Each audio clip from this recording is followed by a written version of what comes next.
anybody with a lot of tanks have got to ask themselves from time to time, is it worth it? Is all the work that you put in worth it? Now add to that being a YouTube content creator.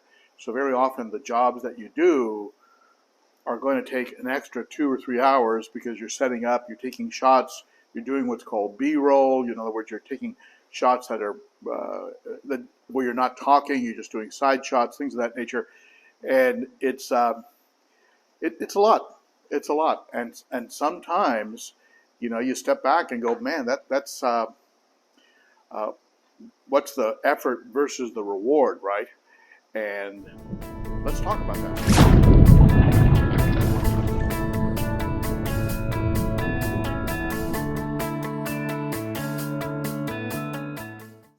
I think I put in over 10 hours in the fish room in just pure work this week, and I mean, this tank needed a water change and a good cleaning of the gravel. This white gravel shows every little speck. You can see back there. This was just vacuumed. It's already showing some of the dirt. I don't recommend a white sand substrate, but I do recommend sand, and I'll tell you why. This substrate here, I actually have to do vacuuming, like a deep vacuum, at least once or maybe every 2 weeks on this tank. And I know I have fish in here that produce a lot of waste, right? Like your Oscars and Jack Dempsey's, Salvini's, chocolates, big giant Vieja back there in the corner. I mean, these fish produce mountains of waste, but it gets really trapped. Those two going at it. It gets really trapped in this kind of a substrate, which I don't like. I'm going to come out with a video, and it's going to talk about how large substrate sucks. I think that might be the title of it, because on this kind of substrate here, I hardly even ever have to clean it, because everything sits on the top, and then when there's water movement, like what is being created, by these filters here, it tends to stir things up and move them towards the filters. Now, ideally, perhaps my best and favorite substrate of all of them is something with a neutral color combination like this one here, because that not only doesn't let things sink in, but it also, to some degree, camouflages and is very forgiving. This substrate, I hardly ever vacuum, just from the water movement and just the way it's compacted, the size of the substrate. It never requires really a lot of vacuuming, and the fish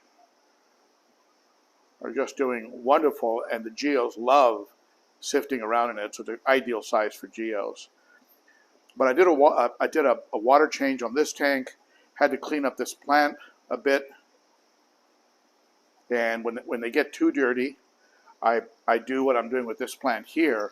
I just soak them in a bucket with a few tablespoons of bleach, just plain basic bleach. This one just finished the treatment. You can see it looks pretty good. This one is getting the treatment. This one was treated about a week ago. You can see it looks pretty good, because the plants get a little bit black, with the algae and buildup of that, that kind of stuff. But usually I hand clean them, but if it's too much, I'll just go ahead and dip them in bleach for 24 hours. And then I'll let them soak in water with a little bit of water conditioner for 24 hours, and then give them a good rinse, and then put them back in a tank. Like this plant over here was just added. It was just given a bleach cleaning, and then soaked for 24 hours, and then added into this tank. You can see it looks really good. These are the plants from Elite Cichlids, who unfortunately is no longer around. Whenever I do a water change on this tank, I have to really get all the air bubbles out of this Sun 704B. It doesn't self-prime and get rid of its excess air the way the Fluval does. So you just got to move it around a little bit, rock it back and forth. Maybe 3 or 4 times, it expels all the air and then works perfectly. But there's probably been at least an hour or so put into just these here, into these 4 tanks. And then we get over into this one, And this one I also did a water change on. And you can see the fish are looking pretty good. Gave the glass a cleaning. And I'll tell you, when you got a tank that's 7 feet across, just cleaning the glass is quite a chore. The sump's running really, really well. But just when I thought I was done for the day, I think I'm going to have to swap out that sock because it's starting to get near the top. Socks are the best. They're just the best pre-filter that you can imagine. They just catch everything, and I just swap it out with a new one. And then after I've got 4 or 5 of these in a bucket, I just go ahead and wash them. I put them in the washing machine with just a little bit of bleach, give them a double freshwater rinse, and then they're good to go back into the tank.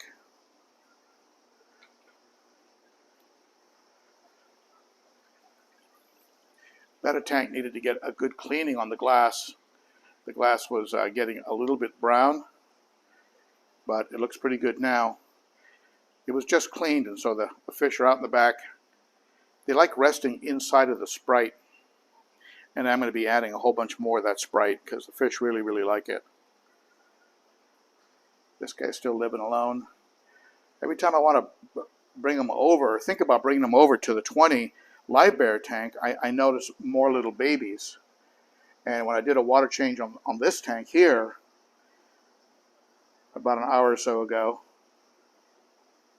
I had to be real careful to not suck up 2 or 3 of the little teeny guys, like the size of a period on a sentence, that are walking around here. Let me see. There's one up there. They're really cute. There's probably about 4 or 5 in there. They're just the ones that survive. I imagine some of them get eaten. Oh, here's one. Here's another one. That's a pretty new one right there. Yeah, this male is just relentless on this female. He's just always going after her. And she's always having offspring. Come on, dude, give her a break. Again, a white substrate tank that was just vacuumed and is showing already some particles on the bottom just from what settled after the water change. This is actually kind of an ideal substrate. Very light, very forgiving. When I vacuum it, I'm really surprised at how much will come off of it. I do vacuum this tank because it doesn't have hardly any water circulation or water movement. It's just a sponge filter. You'll notice that light, that sort of, I did a video called Disco Light. It's sitting in the back of the tank, and I don't turn the light on. I just use it as a big, as just a big bubbler. I have the Aqua lithium battery, so if there's a power outage, it'll keep running for a couple days. Same thing on this tank. In this case, it's a cobalt. So another thing that happened that needed some work was I had to fix something on the sump. I'll show you what I mean. Back here, what had happened is it's very important for these overflow boxes to be level, absolutely level. And what had happened is this side of the overflow box had dropped down a little bit. I don't know why. Well, I suspect why. All of the weight of the water is really here on these pipes. This is an overflow pipe that really never gets used. It just maybe an occasional drip of condensation, but it's designed to prevent this box from backing up or the tank flooding by catching, if the water level gets really high. And that's like more for saltwater, for saltwater tanks where they can get like a starfish or some type of an enemy or something that crawls over and blocks the intakes. So this is where all the weight is right here, and it had tilted downward. So I had to level it, re-tighten it, re-put it back, put it back on, and then use these special clamps that are available. And you can see them here. These are 1.5-inch clamps. And because I had to work at an angle to get around that center support beam in the middle of the back here, this is the way they're supposed to. They usually will go on, right? But I had to put them on at an angle. But they're doing the job. This thing is rock solid now, and it is being supported to some degree by those clamps. so it's not going to change. And after I did all the work and I tuned it in using this gate valve here, I tuned this back in, and then you start it up and you hold your breath, but there were no leaks, so it was perfect. It was absolutely perfect. So it was great the way it worked out. But that was about a 3-hour job to get that thing really worked out right. I had to disassemble it by removing these unions. I had to disassemble, take the whole bottom off, and then mark off. After I marked out where these things needed to be, and but I'm really glad I did it. So apart from boy, look at, don't you like the long view? That's a view down a 7 feet of tank. I just love it. Love the depth of it. On the other side here, this is the 210 gallon. If we go behind here, this one needed some servicing, and only because these pipes, this return had become a bit brown, and so I didn't like that. So I went ahead and took it apart, and you can see this one already has the clamps on it. This one had the clamps from the beginning, so I never had a problem with it shifting at all. But I went ahead and cleaned up that pipe, that hose, and while I was at it, I went ahead and pulled out that Shisei 9.0 pump that's in there and gave it a real good servicing. Pulled the magnet out and just did a real good job on it. Got it real nice and clean, so it's running perfect. The C-shape pumps, they run like well-oiled machines. I love them. Can't wait to get some live plants into this guy. Just waiting for after the holidays. Maybe I'll get some from maybe the co-op, maybe James over at the Cichlid Shack, or maybe just from my local fish store. But I think that's going to look really good with some live plants. I don't think I'll ever put live plants on this one. I think these fish are kind of plant destroyers. And of course, African cichlids, you can't put live plants in there. They'd be gone in a week. And these guys too. I think these guys are plant killers. This little tank, believe it or not, can take about 45 minutes to a half hour a week because it's full of little poop factories. It's got about 30 Plecos in there. And every time I clean it and do a water change, I have to clean out this filter here, which works miraculously well.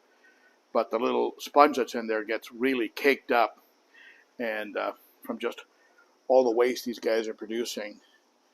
I think I've got bushy nose, some snowballs in there. I've got some albino snowballs. So right now they're hiding inside the log because they saw me approaching with the camera. But this tank adds another probably about 45 minutes a week to the maintenance schedule. So as you can see, there's never a dull moment in the fish room. There's always something that needs to get done, whether it's a filter or fixing something, or maybe a fish is having some issue. There's always something that has to occur. So if you're going to get into 3 or more tanks, you really have to have the time and the willingness to put in the effort. And because I'm not going to lie, it's work. It's work. Now add to that, putting together videos, YouTube videos, live streams, things of that nature, and it really starts to become like a full-time job, which I'll tell you, I'll be honest with you, I love it. Personally, I love it, and I'm really glad I'm doing it, and it keeps me occupied. And I'm not sure if I could have done it with a full-time job, and those of you who do it and also have a full-time job, my hat's off to you, because man, oh man, there's just a lot to do here. But at any rate, I have to change a sump. I have to change a sump sock, maybe one of the socks under the 210 as well. And then what I'm going to do? I'm going to sit in my chair, play some music, and just enjoy these tanks. And that's where it really becomes worth it. All right, my friends. Thanks for tuning in, and I hope to see you again soon. Bye-bye. Hey, Google, play Pink Floyd. Got it. Here's a Pandora station called Pink Floyd Radio.